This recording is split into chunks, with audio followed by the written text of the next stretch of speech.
This episode is sponsored by The Alcohol Experiment, a free 30-day challenge designed to interrupt your patterns, give you control, restore your health, and put you back in touch with the version of you who doesn't need alcohol to cope, relax, or enjoy life. More than 220,000 people have already tried The Alcohol Experiment for themselves and have seen improved sleep, increased happiness, reduced anxiety, and so much more. Join thousands in this inspiring, hopeful, and exciting program where you examine your beliefs and reconnect with the best version of you without ever feeling like you're missing out. Start today for free at alcoholexperiment.com. Hi, it's Annie Grace. I hope everyone is doing really well. I have a question today, and that is stopping drinking cold turkey? Can it be done? Is it possible? Should you attempt it? Should you do it? All the things. So anyway, my name is Annie Grace, author of The Alcohol Experiment and This Naked Mind. And as a reminder, you can always join us for the free alcohol experiment at alcoholexperiment.com. It's 30 days of just being curious, dipping a toe, seeing what it's like to change your relationship with alcohol. But we're going to talk right now about stopping drinking cold turkey. Should you do it? Can it be done? And everything that this entails. So in my opinion, the best way to think about this is by thinking about the mental aspect and then considering the physical aspect. And these are two very different pieces of the same puzzle. And often we consider only the mental or only the physical. Actually, usually we're just considering only the physical, especially when you're thinking about something like stopping cold turkey. So we imagine that the danger in stopping drinking, and specifically stopping drinking cold turkey, is in the physical withdrawal symptoms. And this is a true thing. There are physical withdrawal symptoms. In fact, every single time you drink a drink of alcohol, you are actually creating withdrawal response in your body. Your body, as it purges the alcohol, has a very natural craving for more alcohol. And that is thanks to the chemical dopamine. And dopamine is telling your body and your brain, hey, that thing you just did, do that thing again. And alcohol, like every other addictive substance on the planet, increases the levels of dopamine in your brain at artificially high levels. Artificial meaning you wouldn't naturally get there. You wouldn't be able to get there without ingesting a substance. And so by increasing this dopamine is called the learning molecule sometimes, and it basically tells the brain, hey, that thing you did, do that thing again and do that thing for survival. So when alcohol is leaving the body, and this is a very simplified explanation, you do have this craving and desire for more of it. And that includes dopamine, and there's a lot of other neurochemical responses that are happening. But the bottom line is that you are having a slight withdrawal from alcohol every single time you drink. Another way you can think about this is when you are drinking, you feel pretty good, things are going well, but then when you stop drinking, and especially when you're hungover the next morning, you start to feel pretty bad. And if you've heard of like hair of the dog that's having a drink the next day, it is really because you're having those withdrawal symptoms, and alcohol relieves those withdrawal symptoms. That's why that actually does work. Having a drink to relieve a hangover will work in most cases because alcohol is with relieving the withdrawal symptoms. So you have the physical withdrawal symptoms, which involve craving. They involve just being uneasy. Obviously, you can feel really hungover. You can feel anxious, and in extreme situations, when somebody is drinking heavily every single day without a break, you can have very, very severe withdrawal symptoms, which should never be taken lightly. And if you are worried that that is you, that you wouldn't be able to stop drinking without having very severe withdrawal symptoms, delirium tremens, things like that, you must consult a doctor. It's vital. It's of life and death importance that you really do talk to somebody, because there's things that they can do to help you. There's medically supervised detox from alcohol, things like that, that are really important if you feel like you are on the spectrum of having very severe withdrawal symptoms. One of the ways to know that that might be you is, when is the last time you went a day without a drink? And if it has been, years, decades even, then you might want to talk to somebody before you just quit cold turkey, because that physical aspect can actually be dangerous. Now, the good news is, according to the CDC, the Centers for Disease Control, the percentage of people who are actually chemically addicted to alcohol, meaning they are going to have very severe withdrawal symptoms, possibly if they stop, because there's actually a physical addiction, a deep physical addiction, is only 10% of excessive drinkers. So it's a very small percentage of total drinkers, because there's a lot of drinkers who aren't excessive drinkers. And excessive drinkers are defined in this instance as 8 drinks per week per women and 15 or more per week for men. And so if only 10% of people who are drinking at that level are actually what they would call clinically dependent on alcohol, and that is the danger zone for withdrawal. So decide if you're in that group, and then make sure you are assisted. So that's a physical aspect. Now, the physical aspect of stopping cold turkey, it actually can go away relatively quickly. I mean, you can start to feel better within days, certainly within a week, and by 2 weeks feel almost entirely normal.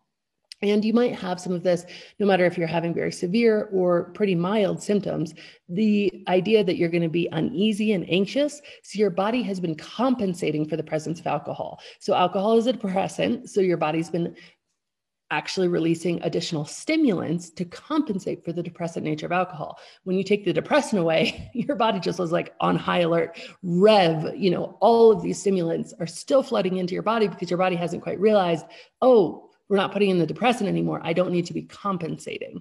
And so that results in feeling highly anxious at first, on edge, really jittery, different things like that. It can manifest in different ways for different people. People can get headaches, very just specific. You could be really thirsty because your body is trying to just purge the alcohol, the residual alcohol from your system. You could be uneasy, all sorts of things like that. Those things aren't necessarily dangerous in themselves. It's really when you get to hallucinations, delirium tremens, and things like that, that you want to be very, very cautious and talk to your doctor. But the physical aspects, alcohol is actually out of the body within, I think the max is 72 hours. And then the brain rebalances, what I was talking about before, about your brain overcompensating for the presence of alcohol and the chronic presence of alcohol in most of our cases.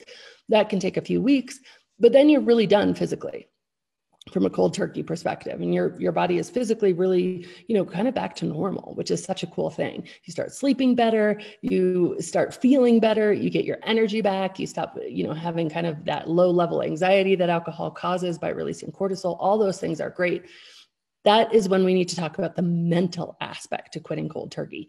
The most difficult thing about quitting drinking alcohol is, by and large, the mental aspect. And this is why, if it was just physical, people would just get through those 2 weeks. Oh, who cares? White knuckle it, be on the couch in front of Netflix and eat some bonbons and, ice cream sundaes, and just get through it. It's just 2 weeks and then you're going to be fine. If it was just physical, we would not have the problems that we have. It just wouldn't be the case. It is the mental aspect. And the mental aspect sounds like this. I desire something that I am no longer letting myself have. And when you desire something that you're no longer letting yourself have, you create craving, deprivation, kind of a pity party, feeling sorry for yourself, all of these sorts of things. And that is the mental aspect. And that rears its ugly head in every situation imaginable, from happy hour, looking around, everybody else is having a drink. Why can't you? Just being at home, watching a commercial, some wine or beer commercial comes on the TV and you start to feel bad for yourself. And that results in a huge amount of mental stress and drama around quitting cold turkey. So quitting cold turkey without any education or mindset shift or understanding, but, retaining what we have as a society, which is the very kind of common sense belief that alcohol is a favorable thing for us to do, that it relieves stress, that it helps us relax, that it helps us have fun, helps us loosen up, is the antidote to social anxiety, helps us not be bored or lonely, all of these things that we believe are benefits from alcohol. When you stop doing it, but you still believe that all those things are beneficial, you start feeling really bad for yourself. And you're using willpower. You're basically white knuckling this change when you quit cold turkey in that regard. And in most cases, it just doesn't last because you're on an alcohol diet. And you know how long diets last, right? Diets don't last as a whole. And people actually gain more weight usually when they're chronic dieters. because it is that sense of deprivation. When you are deprived of something, there's this forbidden fruit syndrome where you actually, the thing that you are depriving yourself of becomes more important in your life. And so all of a sudden you might not be drinking, but what are you doing? You're thinking about drinking. You're feeling sorry for yourself that you're not drinking. Drinking's creeping into your mind. You're making drinking even more important because you're like romanticizing it because you still truly desire it. So the only way that I would recommend quitting would be with a massive mindset shift where you actually go into every single thing that you think alcohol does for you, all of the reasons that you drink, and you decide based on science and information, does it actually do this thing? And that is what we deliver in the alcohol experiment. It is every single day. Yes, you're quitting cold turkey in the alcohol experiment because it's a 30-day challenge. And you can certainly go through the alcohol experiment drinking just to get the information and then go through it again and make a change. That's totally available. But the idea is like, yeah, you're quitting cold turkey. Day one is day one of the 30-day challenge, but every single day you are getting a mindset shift to where that deep desire and craving mentally is going away, because the physical cravings, again, those are done in 2 weeks. They really are somewhat simple in the whole conversation, but those mental cravings, that deep desire for alcohol, that can last as long as you retain a belief that alcohol is really beneficial and you're not allowing yourself to have it. And so that becomes an entirely different conversation. And that really has to be attacked with a mindset shift, with education, with information, with going through all of the things that you think alcohol does for you. And one by one, exploring them really honestly. I mean, the truth is we know more about the side effects of Advil or Tylenol than we do about the side effects of alcohol. We know more about what certain things do in our brains and our bodies than we do about alcohol. And so the alcohol experiment at its core is just, really mindful education that is based in science about what alcohol is and does, not from a scary perspective, but just a very straightforward, here, learn about this, no shame, no blame, no judgment. Let's just learn about it and then make a decision from a place of empowerment, enlightenment, knowledge. And then the second aspect to quitting cold turkey, that mental aspect, becomes an entirely different ballgame. Because I'll tell you one thing, you take this to the bank, as my grandpa used to say. The thing is, you do not retain a desire for something you do not think there is a benefit to. If you don't think there's a benefit to drinking, if you explore all of the reasons that and I know it's so hard to believe right now, like really there's no benefit, give me a break. I can't believe that at all. That makes no sense. But when you go through and you explore all the reasons you think you drink, from the taste to loosening up, social anxiety, all the reasons, and you go through the science and you say, oh my gosh, wow, I actually don't see the benefit. It is as easy to turn down a drink and quit cold turkey as it is to, turn down a pint of motor oil. Is kind of my favorite example, because you just don't want to drink it. You're like, why would I drink that? And by the way, both motor oil and ethanol, which is a part of alcohol that gets you drunk, go in your car. So that's just an interesting little anecdote for you, little parallel. But I really think that in terms of going cold turkey, number one, be really careful if you've been drinking for a long time and you think you're in that 10% that might have a serious problem with withdrawal. Don't play with that. Talk to your doctor. Work that out. It's not worth it. It's dangerous.